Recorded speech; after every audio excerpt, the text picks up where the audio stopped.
আজকে একটা খবর দেখছি যে এনসিপিতে বিভিন্ন দল থেকে বিএনপি, এবি পার্টি, জামাত শিবিরের সাবেক নেতারা জয়েন করেছেন। তার মধ্যে ইসহাক সরকার আলাদাভাবে তার নামটা এসছে। ঢাকা ৭ থেকে তিনি স্বতন্ত্র নির্বাচন করেছিলেন এবং তিনি ছাত্র দলের সাবেক সাংগঠনিক সম্পাদক ছিলেন।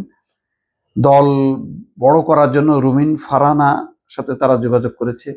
এবি পার্টির চেয়ারম্যান মুজিবুর রহমান মঞ্জুর সাথেও যোগাযোগ করেছে, বাট এখনো এটা কোনো সেই রূপ লাভ করেনি।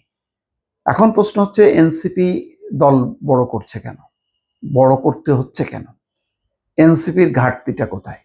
আরো ৩০ জন জয়েন করেছে, আরো যদি ৩,০০০ জন জয়েন করে তাতে এনসিপি কি বিশাল একটা দল হবে? এনসিপির দেখা যাচ্ছে যে নারী কমিটি কি করার ব্যাপারে ২-৩ জন পদত্যাগ করেছে। এর আগে তাদের সবচেয়ে জনপ্রিয় ২-৩ জন, সেই তাসনিম যারা নেই, সামান্তা শারমিন থেকেও নেই, তারপর তাসনুভা জাবিন সেও পদত্যাগ করেছেন, নতুন প্ল্যাটফর্ম তৈরি করছেন। যতটা ক্ষয় হয়েছে সেই ক্ষয় পূরণ তারা বৈষম্য বিরোধী ছাত্র আন্দোলন বা এখান থেকে খুচরা বিভিন্ন জনকে নিয়ে খুব বড় দল করতে পারবে, এটা হয় না। একটা জোয়ার তৈরি করতে গেলে নতুন একটা আদর্শিক চেতনা, একটা স্লোগান সামনে আনতে হয়। এখন এনসিপি একটা জায়গায় আটকে গেছে। নির্বাচনের আগ পর্যন্ত যখন তারা জোট করেনি তখন তারা ছিল একটা স্বাধীন উন্মুক্ত, যে এনসিপি একটা আলাদা দল। এখন কিন্তু এনসিপিকে কেউ আলাদা দল মনে করে না।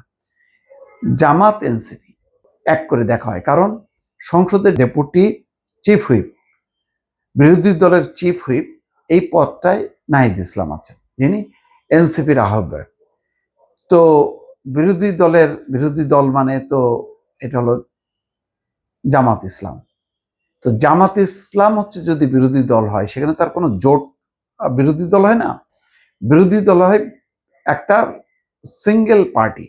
তো সেই পার্টি হচ্ছে জামাত ইসলাম, কিন্তু সেই বিরোধী দলের চিফ হুইপ হচ্ছেন আর একটা দলের নেতা, নাহিদ ইসলাম। এখন তারা বলতে পারে আমরা একসঙ্গে নির্বাচন করেছি, সেই কারণে আমরা এই পদগুলো ভাগ বটারা করছি।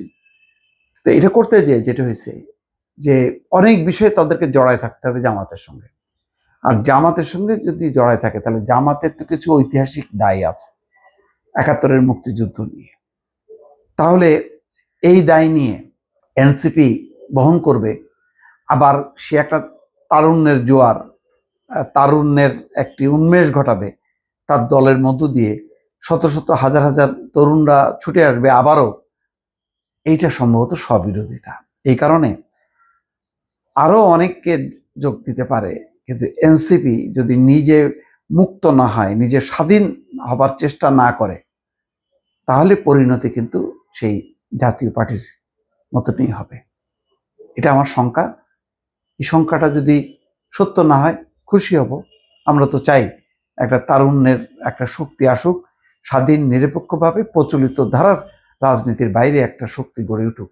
এটা কে না চায়? অনেকের মতন আমিও চাই।